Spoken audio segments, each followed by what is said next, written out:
bom dia a todos vocês, casais queridos. Que Deus abençoe a sua vida. Estamos aqui em mais um devocional para casais. E como sempre digo, tenho algo de Deus para a sua vida. Mas antes eu quero pedir a você que compartilhe o nosso perfil Vida de Casal BR, que está no Instagram, para com todos os casais que você possa compartilhar, que você conheça, seja amigos, seja parentes, enfim, para que eles também sejam abençoados como você tem sido abençoado com o nosso devocional, não é mesmo? E também quero pedir a você, tá, que temos lá também no YouTube, PR Alex e psicóloga Adriana Magano. Também temos outras postagens lá, muito legais, eu tenho certeza que serão dicas, que serão alimento e até remédios para o seu relacionamento, para o seu casamento, ok? Então, Deus abençoe a sua vida. Vamos para mais um devocional. Glória a Deus. Eu quero hoje ler com você no Evangelho de João, no capítulo 6, verso 1 e o verso 2.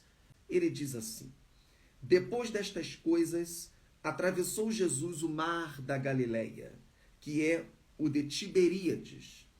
Seguiam uma numerosa multidão, porque tinham visto os sinais que ele fazia na cura dos enfermos. Bem, queridos, ontem eu estava fazendo o meu devocional e eu estava lendo exatamente esse capítulo 6 de João, e eu me deparei do versículo 1 e 2. Sabe quando você para num versículo e o Espírito Santo começa a falar com você? E eu entendi que eu precisava passar essa informação que Deus me deu, que direcionada ao relacionamento, ao casamento. Então eu quero passar isso aqui para você porque me edificou muito. Conversei também com minha esposa e algo tremendo para nós aqui que João escreveu. No Evangelho de João, ele vai dizer que Jesus, ele diz aqui que após estas coisas, ele atravessou o mar da Galileia. Jesus, ele tinha chegado ao tanque de Betesda.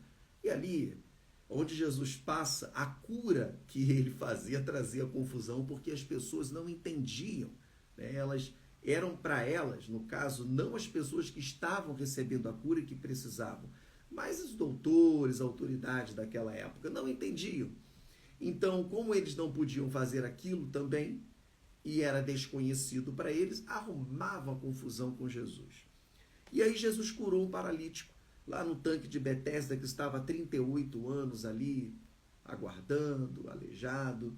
Você entende, você conhece a história. Se não souber da história, você vai lá em João capítulo 5, que você vai ler essa história muito bonita e muito edificante.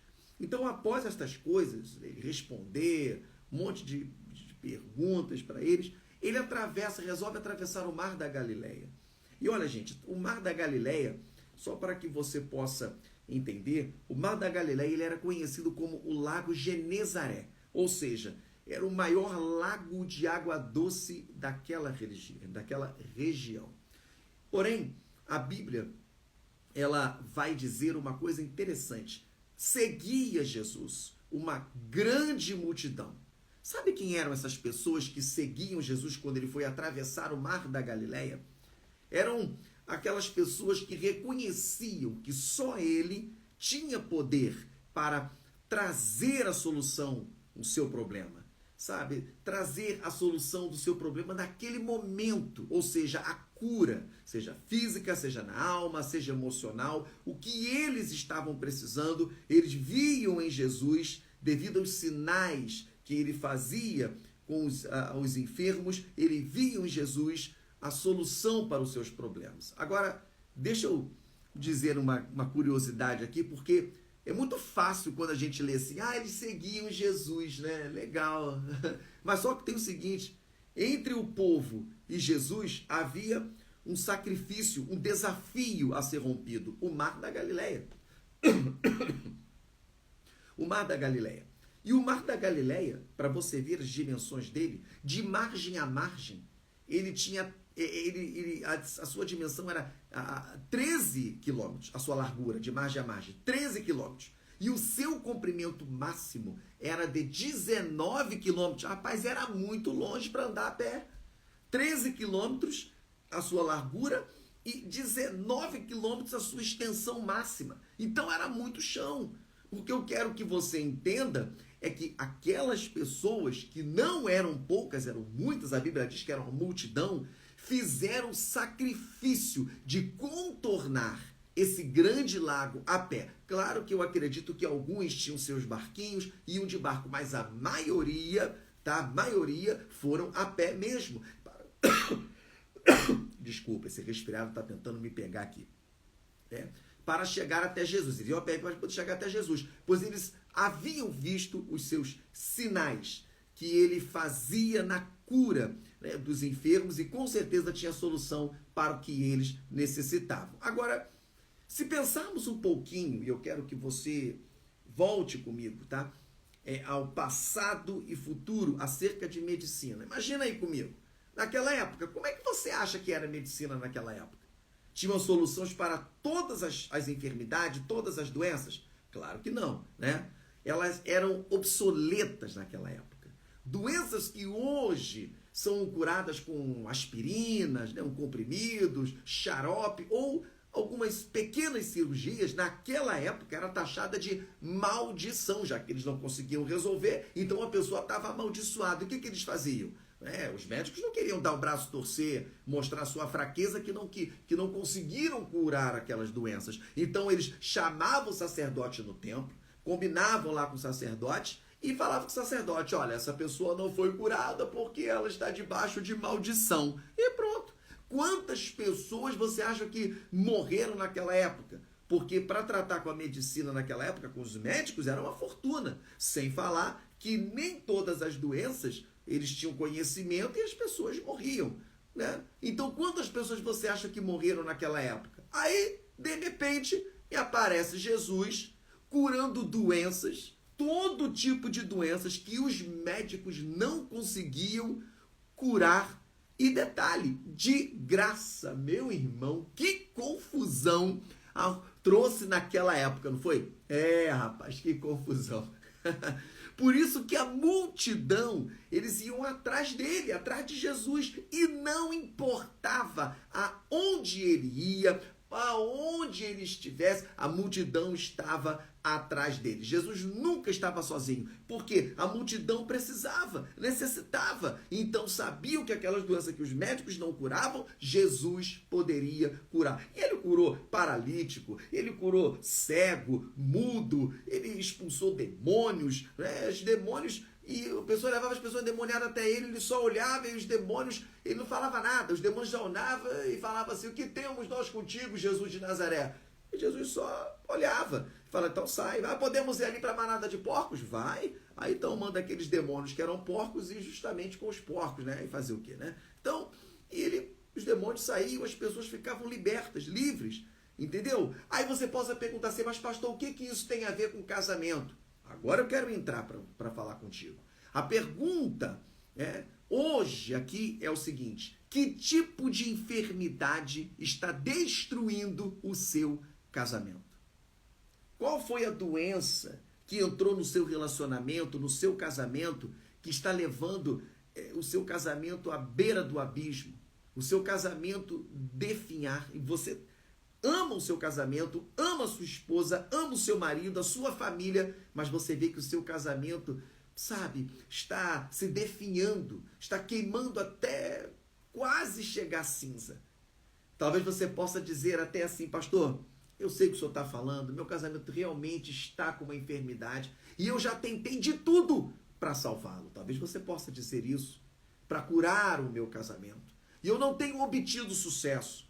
Talvez você, marido, esposa, já falaram aí com terapeutas de casais, ou talvez até mesmo individualmente procuraram psicólogos para tentar resolver alguma coisa, tratar das emoções, já participou de vários encontros de casais, cultos de casais, sabe, grupos de casais, já leu literatura de relacionamentos, melhorou até suas atitudes, já deixou de ser arrogante, de ser, né, sarcástico, já procurou ser mais carinhoso, dar atenção, né, ao seu cônjuge, mas você sente que seus recursos acabaram e não tem visto melhora, sabe? Eu quero dizer uma coisa para você, te falta uma coisa ainda. Se render aos pés daquele que tem solução para tudo. E o nome dele é Jesus. Ah, pastor, você vai falar de religião? Veja bem, não estou falando de religião. Entenda, seja sábio naquilo que eu estou falando. Estou falando de Jesus. Ok? Jesus, ele é aquele que tem poder para curar todas as enfermidades. Jesus é aquele que disse assim, olha, quando ninguém tem solução, eu tenho, para poder trazer a você aquilo que você precisa. Eu não estou falando aqui de igreja, que você tem que... Não, estou falando de Cristo Jesus. Aquele que morreu na cruz do Calvário, que derramou o seu sangue. Aquele que disse assim, olha, o seu jugo é pesado, então troque pelo meu, que é suave, que é leve. Ele tem a solução para o casamento e sabe por quê? Porque foi ele quem criou o casamento. Ele é o arquiteto da vida conjugal. Então ele sabe exatamente qual é o remédio que o teu casamento precisa para ser curado, para ser restaurado, para poder viver um casamento feliz e saudável. Ele sabe. Entendeu? Você diz que você não disse aí que estaria disposto a fazer tudo o que tivesse a seu alcance para salvar o seu casamento, para fazer qualquer coisa. Então, o que eu falo com você e te aconselho nesse momento? Deixa Jesus tratar dessa enfermidade por você no casamento. Tenho certeza que seu casamento vai mudar. E ele não te exige nada. Apenas que acredite nele e o siga. Esse é Jesus. Jesus não exigiu nada daquela multidão que percorreu, que foi atrás dele. Simplesmente, eles precisavam acreditar e seguir a Jesus. O que te falta para poder acreditar em Jesus e seguir a Jesus? Ver o seu casamento queimar até virar cinza e não ter mais solução, não ter mais retorno? É isso? Então, querido, eu quero dizer para você, Jesus hoje, ele quer curar o seu casamento. Agora, nesse momento. Então eu quero orar por você para que essa cura seja uma realidade na sua vida. Pastor, mas eu ainda não aceitei a Cristo como Salvador, então agora é uma oportunidade de você fazer isso aí nessa oração. Ok? Eu não estou falando de religião, mais uma vez vou repetir, estou falando de Jesus entrar na sua vida, tomar o controle do seu casamento. Você vai viver um casamento dos sonhos, assim como eu vivo e outros casais que eu conheço que também vivem, porque Jesus está no controle do nosso casamento. Vamos orar? Querido Deus eterno Pai, nesse momento, Senhor, eu sou grato a Ti pela oportunidade que me deste de poder falar com todos os Teus filhos que aqui estão, Senhor, neste devocional. Senhor, continua abençoando cada um deles, abençoando o seu casamento, trazendo, Senhor, a cura naquilo que eles precisam. Eu não sei, Senhor, o que eles estão passando agora. Eu não sei o que trouxe mágoa, o que trouxe problemas, Senhor, que está definhando o relacionamento e o casamento do teu filho, mas eu sei que tu tens a cura para o relacionamento, para o casamento do teu filho. Então, entra com providência agora. Senhor, entra com providência agora. Existem alguns que estão pedindo para que tu entre na vida deles, Senhor. Nunca te seguiram, mas nesse momento estão pedindo. Então, Senhor, entra no coração deles, porque eles estão permitindo, estão abrindo a porta. Então, entre no coração deles, Senhor, e comece a trazer algo que eles nunca provaram na vida dele. Aquilo que eu já provei, muitos que já te receberam, Pai amado, já provaram. A alegria e a certeza de que tudo aquilo que nós estamos passando de dificuldade, o Senhor nos ajuda, o Senhor estende as suas mãos, porque Tu és o socorro bem presente na hora da angústia. Então, Senhor, eu peço a Ti neste momento, entra com providência e conceda vitória aos Teus filhos que já fizeram de tudo, Senhor, mas não viram a melhora e não viram a solução. Mas nesse momento, eu profetizo um milagre na vida dos Teus filhos, no seu casamento, na sua família, em nome de Jesus. Amém. Bem, queridos, chegamos a mais um final de um devocional para casais e eu desejo a você que fez essa oração de reconhecimento de Jesus como seu Salvador na sua vida, realmente possa ser algo maravilhoso para você, assim como foi para mim, assim como foi para minha família, assim como foi para muitos. E você verá como Deus vai tratar no seu casamento, as soluções que virão, olha, porque o Senhor vai fazer milagres, tá certo? Então Deus abençoe você, em nome de Jesus. E lembre-se, teu casamento é um milagre de Deus. Tchau, tchau!